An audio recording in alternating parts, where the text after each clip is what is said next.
Salut Christian, ça va? Bonjour. Bon, qu'est-ce que tu es en train de faire là, dis-moi? Alors je suis en train de mettre ma carte SD pour pouvoir faire de la modulation sur mon engrais de fond. D'accord, alors c'est de l'agriculture de précision. Voilà. Ça fait longtemps que tu t'intéresses à l'agriculture de précision? Alors ça va faire la 6e année. D'accord. Et c'est surtout bon pour les engrais de fond, un peu pour l'azote aussi. Alors quels sont tes objectifs? Alors ici on est dans le Gers, c'est ça? Oui, les coteaux. Tu es sur comment, des productions céréalières essentiellement? Essentiellement, ouais, blé, maïs, tournesol, colza. Et sur des terrains hétérogènes, D'accord.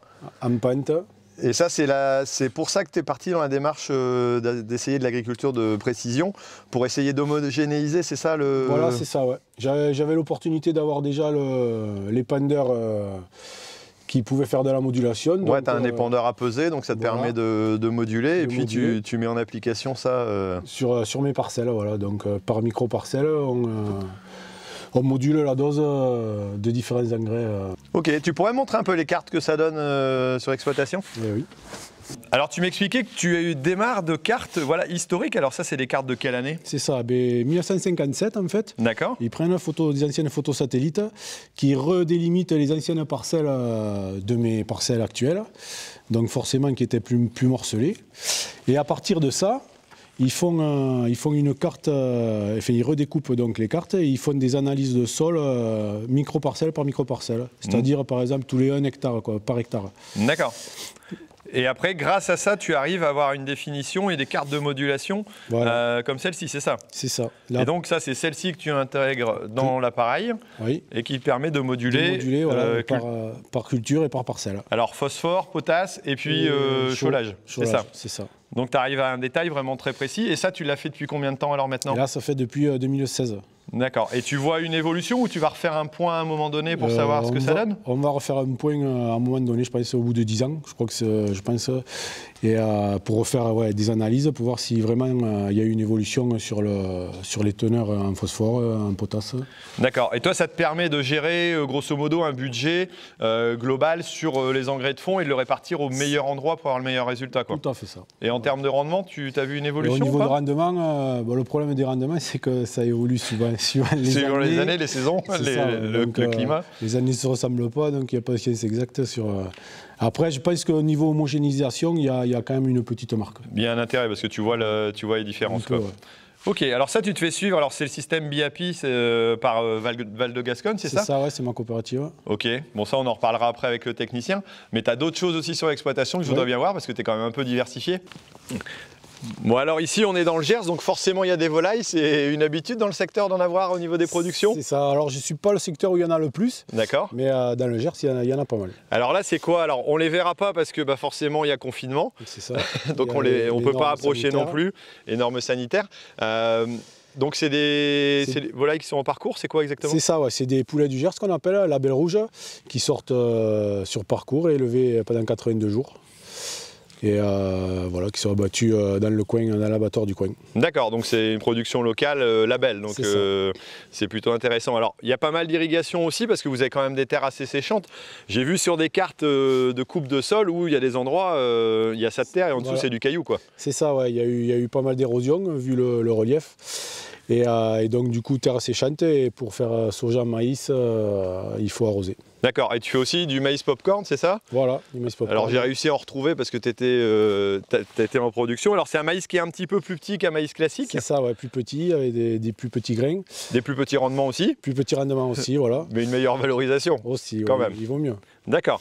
Et ça s'est bien passé cette année? Vous aviez une bonne récolte? Cette année, ouais, ça a été une année à maïs, comme on dit un peu. Et il y a eu le temps qu'il fallait, donc il y a eu une bonne récolte.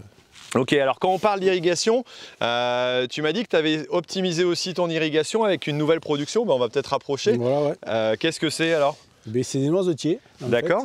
Et alors pourquoi tu as décidé de partir vers ce type de production? C'est une diversification qui te permet d'utiliser un peu mieux le forage, c'est ça, de rentabiliser? Voilà, c'est ça, ouais. C'est déjà pour diversifier, voilà, pour mettre pas les mêmes œufs dans le même panier. Et ensuite, ouais, par rapport à l'irrigation, vu que les cultures, à part cette année qui est une année un peu exceptionnelle, pour rentabiliser les frais d'irrigation, j'ai voulu ajouter une culture à plus forte marge plus forte marge ajoutée. Ok, tu peux me présenter comment ça se produit? Oui. Alors là, ce sont des arbres qui ont été plantés quand? Alors ça a été planté en 2016 aussi, les D'accord. premiers. Et donc c'est planté en rangée. Et on lui donne la forme de l'arbre, parce qu'en fait le noisetier c'est plutôt un buisson. D'accord. Quand on les plante, on donne la forme de l'arbre. Ça pousse vraiment à ras de sol. Ouais, Et voilà. tu essayes de monter un petit peu. Voilà, ouais. Enfin, ça fait plutôt des rejets, beaucoup de rejets, et on lui laisse qu'une tige pour monter, pour lui donner la forme. Voilà. Et donc là, c'est déjà en production depuis... Alors ceux-là, ils commencent juste, c'est que depuis 2 ans, mais bon, une petite production. Surtout que cette année, il y a eu le phénomène du gel en avril qui a un peu... un peu impacté, un peu ou beaucoup? Impacté sur les bas-fonds. Ouais. D'accord, ouais, c'est les fonds aussi où tu as eu des problèmes de gel. C'est ça, ouais. D'accord. Et qu'est-ce que ça va, enfin, quelle destination ça va avoir cette production? Donc ça part en coopérative aussi. Et après, ceux-là, c'est des contrats Ferrero. Enfin, par l'intermédiaire de la coopérative, c'est une variété pour Ferrero. D'accord, ok, donc une utilisation voilà, en alimentation, voilà, tu ne vas pas faire de détail avec ou de production, c'est pas dans tes objectifs. Non. D'accord. Alors on parlait aussi des terres qu'on a derrière, parce que c'est vrai que quand on regarde, vous êtes hyper vallonné, vous avez des difficultés. Alors moi j'ai eu le plaisir de rencontrer un de tes collègues qui est là juste à côté à l'île Jourdain, voilà, qui est Pierre Loubens pour mon livre Dans les bottes de ceux qui nous nourrissent, d'ailleurs qui est encore en vente, petit message. On va relancer la mise en vente. Mais vous avez vraiment des terres hyper vallonnées et il y a beaucoup de problèmes d'érosion. Donc tu es passé aussi un peu en agriculture de conservation, tu limites, j'allais dire, ton travail du sol, c'est ça? C'est ça, ouais. On fait pas mal de semis-directs et donc moins de travail du sol. Et on implante des couverts d'hiver pour enlever ce phénomène d'érosion au printemps, quoi. Et ça fait combien de temps que tu es dans cette démarche-là? Et là, ça va faire 3 ans. Ok. Et tu te fais accompagner pour ça? Tu n'es pas tout seul? Comment ça se passe? Ouais, je me fais accompagner avec ma coopérative pour le choix des couverts, le travail qu'il faut faire d'implantation aussi. D'accord. Et d'être à plusieurs, j'allais dire, et dans un groupe accompagné, ça paraît plus intéressant? Ouais, c'est quand même plus intéressant déjà pour échanger les méthodes, les astuces et les variétés qu'on peut implanter. Et c'est vous qui êtes moteur dans ces demandes? Par exemple, Sarah Singla est venue vous former aussi, et former aussi les techniciens, d'après ce que j'ai compris. Ça, c'est vous qui êtes moteur là-dessus, en fonction de vos demandes. La coopérative, elle suit elle suit votre intérêt? Voilà, ouais, je pense que les agriculteurs ont été moteurs sur ces problématiques et la coopérative comment elle s'assure pour nous accompagner. Ok, bon, je vais essayer de voir ton technicien pour en parler parce que ça m'intéresse de voir leur démarche là-dessus. Merci. Salut Geoffrey. Bonjour Thierry. Alors là, tu tiens une carte, voilà, qu'utilise donc Christian pour son activité ici au niveau de la ferme. Exactement, ouais, c'est une carte de conductivité et de potentiel de ces sols. Donc on a les parcelles qu'on a devant nous. D'accord. Où en fait on a passé avec un quad et un conductivimètre sur ces parcelles pour mesurer la conductivité électrique et en déduire les différentes zones de potentiel, puisque chaque zone de la parcelle a des capacités à produire qui sont différentes.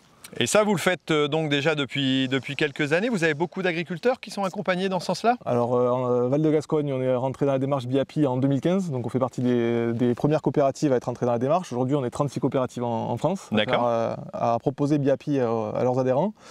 Et aujourd'hui, sur le territoire de Val de Gascogne, on accompagne environ 50 agriculteurs pour 5000 hectares qui sont cartographiés à la fois sur les potentiels et sur la fertilité de leur sol.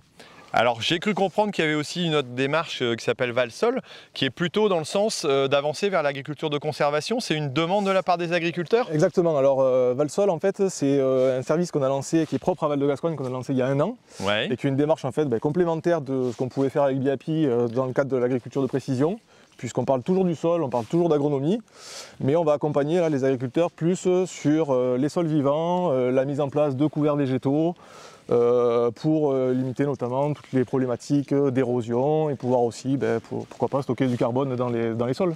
Donc on est passé d'une agriculture de précision à un besoin, j'allais dire, de renseignements sur une agriculture de conservation, c'est ça? Exactement, oui. On voyait qu'il y avait de plus en plus d'agriculteurs qui étaient demandeurs d'accompagnement, voilà, de transition dans leur pratique. Et effectivement, on a des experts, nous, sur les sols, sur l'agronomie au sein de la coopérative. Et on a décidé de pouvoir aussi mettre en commun les savoirs de chaque agriculteur et de pouvoir fédérer un groupe d'agriculteurs sur ces thématiques-là. Ouais. Et donc c'est une démarche à la fois positive pour les agriculteurs qui évoluent et aussi vous pour vos conseillers, parce que tu disais on a besoin de monter en compétences dans ces domaines qui sont un peu nouveaux aussi pour les agriculteurs et puis la COP, quoi. Exactement, oui. On propose dans le cadre de Valsol, on propose des formations pour les agriculteurs qui veulent faire partie du réseau. Et l'idée c'est de pouvoir aussi faire monter en compétences l'ensemble des conseillers de la coopérative, pour qu'ils puissent au quotidien aussi pouvoir répondre aux questions de leurs agriculteurs, à leurs problématiques, etc. Ouais. Ouais. Ok, intéressant de voir que voilà, il y a une évolution, que ce soit chez les agriculteurs, chez les COP, les conseillers, parce que je pense que c'est un besoin, une demande. Exactement, ouais. Si un agriculteur veut se renseigner, que ce soit sur BIAPI ou sur Valsol, comment est-ce qu'il fait? Le plus simple, c'est de voir avec son technicien habituel qui le suit, ou sinon il y a toutes les informations sur notre site internet www.valdegascogne.coop. Ok, on mettra les liens ici en dessous. En tout cas, merci de m'avoir fait balader avec aussi plaisir. Un petit peu dans ce coin-là, faire découvrir aussi un agriculteur très intéressant, voilà, qui a une démarche plutôt positive. Je pense que c'est important, c'est vrai, de montrer que l'agriculture évolue dans le sens de la réflexion aussi environnementale. Et puis, je trouve que c'est sympa de pouvoir l'accompagner parce que c'est vrai qu'il y a du boulot encore pour pouvoir avancer là-dedans, quoi. Et merci. Avec plaisir. Allez.